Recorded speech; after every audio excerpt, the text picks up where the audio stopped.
Hello world. We're here today. I'm here to talk about something a little bit different than usual.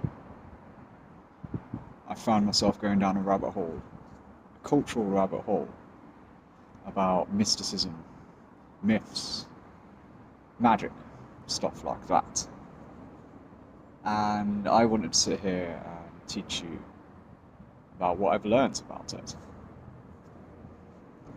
So, the definition of magic normally is making something happen using supernatural forces.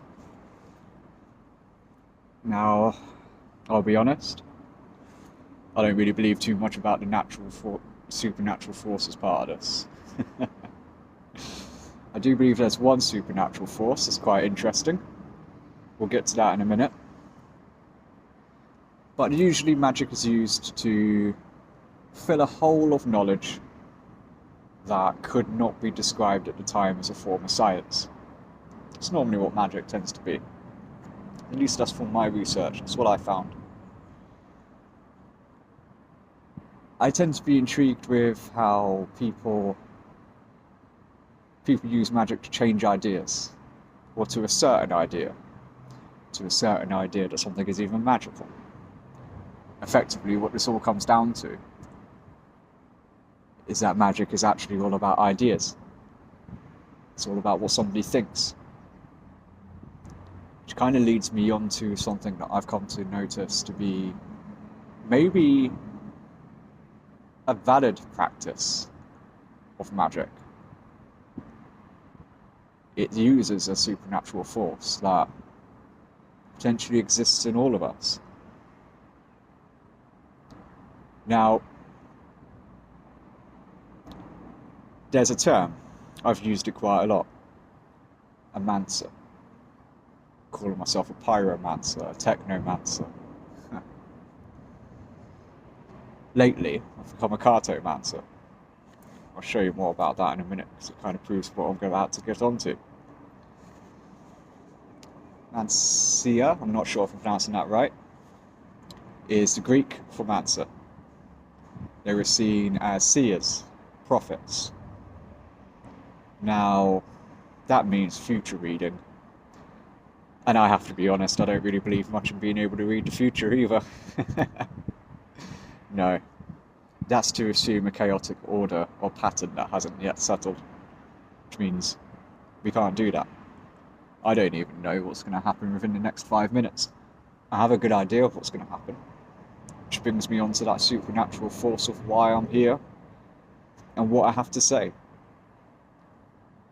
Which is ideas.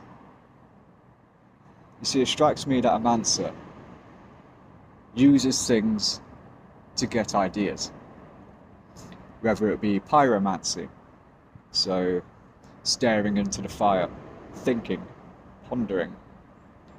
Hydromancy, staring into the water, thinking, pondering. Maybe it would be pyrohydromancer, staring at a reflection of a flame in the water. Could be other darker things that's been used in history, like necromancy, trying to think about who's passed, the ancient spirits, or maybe just trying to reach your family. Thinking again, no, thinking about maybe what they would say to you now. Cartomancy is a good one. Tarot card reading. It's definitely the assertion again and out of maybe reading the future, but maybe it gives people ideas about what they want to do in the future. That's where leads me into the circle of magic normally fills a hole in understanding of something we don't understand yet, especially in history. The uses of magic to explain things that societies didn't really get or understand. Things that wasn't science therefore originally. But a mancer, the idea of divination, you might not be able to read the future, but you can at least get an idea of what you want to do in the future. And if anything, doesn't that change the future. We are less so prophets of something that hasn't happened yet, and more so prophets of the actions that we're going to follow suit with, or maybe inspire others to follow suit with. That's pretty much my stance on what I believe magic is. Magic is used all around us still. Marketing often wants to assert an idea inside your head to make you do something or believe something. Everyone's trying to assert an idea around you, I suppose. Using that magic within your own thoughts, so you think something particular that's useful to them or their business, or maybe useful to you. But I'm all about people being able to get their own ideas, get their own inspirations, that energy that they drive themselves with.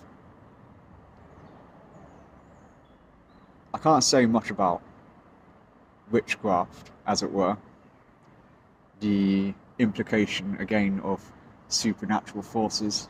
I'm not so sure.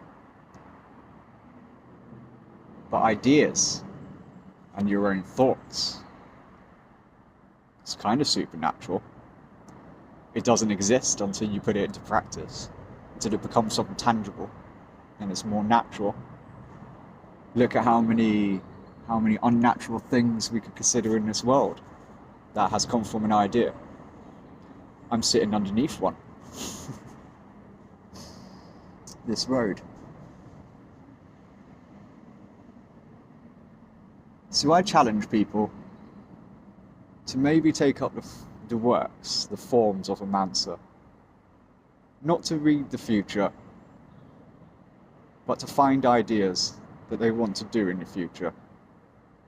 Maybe you stare off into the flame and think for a while, or into a lake. Maybe you do see a tarot reader and they show you some cards that make you think that something's missing in your life. Maybe you look into a mirror. That's another form of mancy in itself. Cartoptromancy.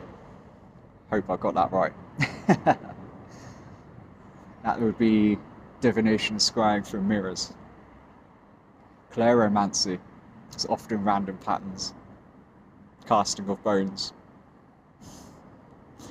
I wouldn't suggest you collect bones though, probably an unhealthy habit. Whatever it may be, I do encourage people to become a mancer, to find inspiration for their ideas, for what they want to do next, for not what tomorrow will be without your control, but what tomorrow could be with your ideas. Destiny is not written. It is forged in ideas. Now, I'm willing to show a bit of cartomancy to kind of display this. Now, I thought I'd move onto the floor here, use my jacket as a mat because it's quite a nice deck. I've got a fancy deck here, just a fancy gold and silver deck. As you can see, I've ordered them into colour order. Silver, gold, okay? Now, I don't like to see the universe as just this intentional thing. It's more like a strange, ambiguous thing of chaos and order. Let's say this deck is in order, which it is, colour order. Put this down. What I normally do when I'm doing this with somebody else is ask them to split the deck. You're not here, so I'll split the deck. Split this in the best attempt I can do at a half, although to be honest, we don't really want a half, if I can be honest, because it's more interesting when it's not a half. We'll call that a factor of chaos. Let's find out if I did it. 1, 2, 3, 4, 5, 6, 7, 8, 9, 10, 11, 12, 13, 14, 15, 16, 17, 18, 19, 20, 21, 22, 23, 24, 25. Why not? So it should have been 26 if it was going to be exactly half. 25. That's fine. So, was in order.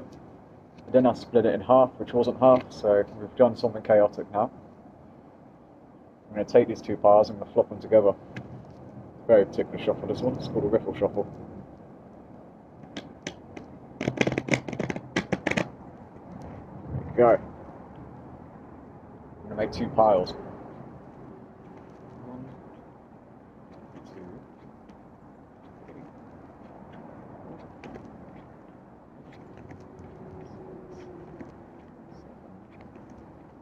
3, 8, 9, 10. So, should be now that this isn't really in colour order anymore. There should be some randomness to it. Got some, okay, they're still in colour order, must admit. There we go, got a couple of golds here, a couple of silvers here. Yeah. Now we're in a state of chaos. No longer in colour order.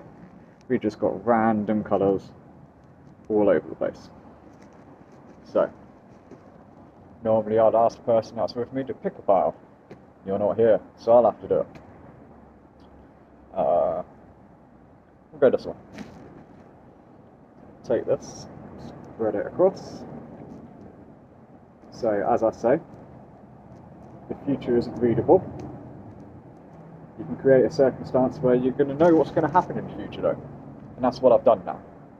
I've created a circumstance where I know what's going to happen in the future. I'm going to guess the pile, the colour order of these cards. And I will be correct.